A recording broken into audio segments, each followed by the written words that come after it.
వేద నాగరికతలో వేదాంగాలు సూత్రాల రూపంలో ఉన్నాయండి.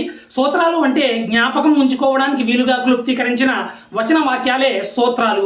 ప్రాచీన కాలంలో న్యాయ పరిపాలన మను ధర్మశాస్త్రం మీద ఆధారపడి జరిగిందండి. అలాగే మను ధర్మశాస్త్రం వేదాంగాల్లోని కల్పసూత్రాల్లోని ధర్మసూత్రాలపై ఆధారపడి వ్రాయబడింది. ఋగ్వేదంలో సరస్వతి నదికి అత్యధిక ప్రాముఖ్యత ఇవ్వడం జరిగిందండి. గంగా నదికి ఋగ్వేద ఆర్యులు అంత ప్రాముఖ్యం ఇవ్వలేదు. అలాగే ఋగ్వేద ఆర్యుల నివాస ప్రాంతంగా సప్తసింధు ప్రాముఖ్యత పొందిందండి. ఋగ్వేద ఆర్యులకు సముద్రం గురించి తెలియదు.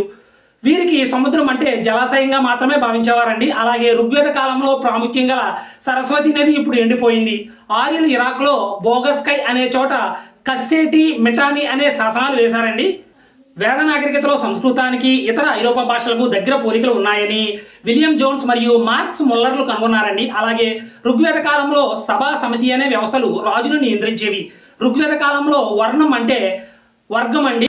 ఫ్రెండ్స్, ఋగ్వేద కాలం నాటి ప్రజలు 3 రకాల ప్రకృతి దేవతలను పూజించేవారు. వారు స్వర్గ దేవతలుగా డియాస్, సూర్య, పుసాస్, విష్ణు దేవతలను స్వర్గ దేవతలుగా పూజించేవారు.